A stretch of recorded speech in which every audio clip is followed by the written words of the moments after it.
players like these guys who have played their characters since the beginning, DWIN and Awestin. Ness versus Awestin.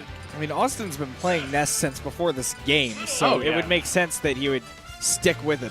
He's a big fan of the Earthbound series. You know, he loves all those characters, but you know, Ness is his favorite, so it would make sense. You know, he's following that track.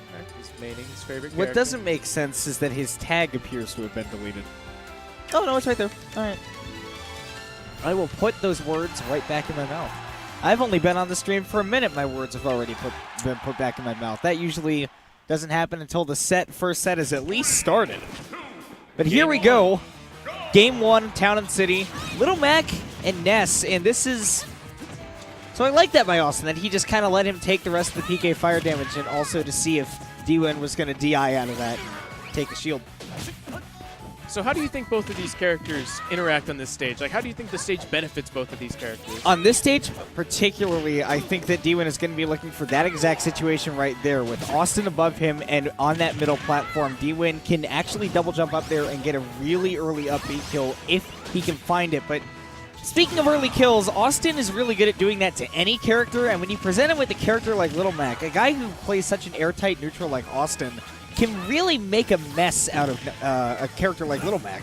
So contrary to what most people think, this stage is actually really, really good for Little Mac. It's actually considered his best stage over FD. And the reason for that is because the platforms are typically higher, so those aren't too big of an issue for him. People will maybe camp the platforms a little bit, but the ceiling is so low for Little Mac, so you can get that confirm off of like the jab up beat, just like we see right there. And it kills so early.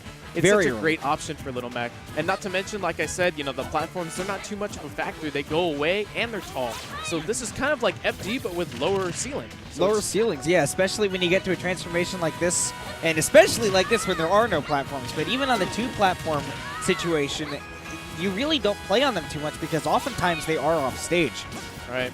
So right now, these two are actually running very even, and it looks like DWIN's actually going to take the lead here and center stage, which is very important in this matchup because if DWIN gets himself backed into a corner, Awestin has a very open opportunity to get a big kill, but DWIN, KO punch, going to take it out! Say that's a really scary spot for Awestin to be right there. And with Ness's landing options being kind of peculiar, he's got a pretty decent air dodge and everything, but it's got a little bit of lag to it, a little bit. So catching the air dodge read right there, actually, DWIN taking game 1. Yeah, DWIN, that KO punch was absolutely nasty.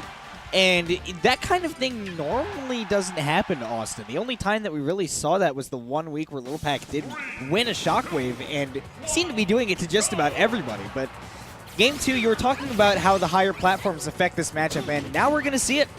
Right here in Battlefield. This stage is tougher for Little Mac, I'll say. I respect this counter pick a lot with Awestin. I know he likes this stage. It's also a great stage for Ness, you know, to string his up airs and to string his different combos that he has off of forward air. Just going to back throw him off stage. He's going to try to get that read, but a little bit too low. Good recovery by DWIN. It really is important to just jump. No, yeah, that's going to be it.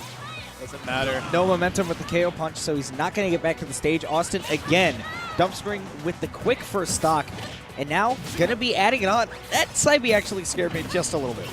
That looked like he could have just been too low to hit the ledge, but I guess, you know, I can respect that. DWIN knows his character very well. Well, when you play a character like Little Mac, you have to, because if you specialist. don't know your character very well, you're going to have some problems when he can't recover at all. Great recovery by Awestin. That's very difficult to get yourself to start doing, is to recover without using your up B. And with Ness, it's a very important thing, and Awestin does such a good job of just hovering off, but the down tilt up B going to take it. Guaranteed confirm right there from DWIN. Great job. Actually, a very classic killing combo that didn't get discovered until like later into this game's life, which I found a little interesting, and that'll do it. He's definitely not making it back. That was tough. Down smash edge guard is really good on any character. Any character. Little Mac of all characters being, if you get hit at pretty much any percent above 10, you will probably be dead even with a jump. Just I think like you DWIN probably, jump right there. If you've already burned your double jump, I think you have a pretty good chance of dying at like 10. Yeah, I'd say. It doesn't take much, but right there, DWIN was really smart. He kept his jump, and he had it. But unfortunately, the down smash just came through to take the stock. We're going to go game 3 on Lilat. I really like this because, again, we come back to this where the platforms are so low that Little Mac can't really get platform camped, and now that up B's going to get killed a lot. I thought DWIN lost his double jump. That was really smart, actually. He recovered high, but he waited on the side B to hit Awestin. Oh, this is scary. Awestin missed it up. Missed the tech. So Awestin messed up the edge guard off the PK Fire, but knew that DWIN was going to go right down under the ledge to try to use the up B, and instead just hit him with the back hit of the Nair. That's going to be, I mean, again, Awestin with such a quick first stock within the first 30 seconds. Ooh. And right there we see why this stage is a double-edged sword for DWIN. For this pick, it's a great stage for Little Mac because it has a lot of, you know, you can actually hit the up smash through every platform except the middle one, I believe. Great side B. Great stuff from DWIN. Scary part is what we just saw there, the uppers from Ness. But that back air going to take it.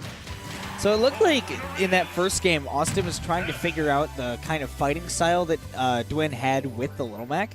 And I think that once he got comfortable in that game too, he kind of started to figure out and try to poke and prod and see, you know, what of these things is going to work. In game 3, you could see he had it figured out. He had the dumpster first stock, almost got the PK Thunder 2 kill. I mean, that's when you know Austin's comfortable. Right.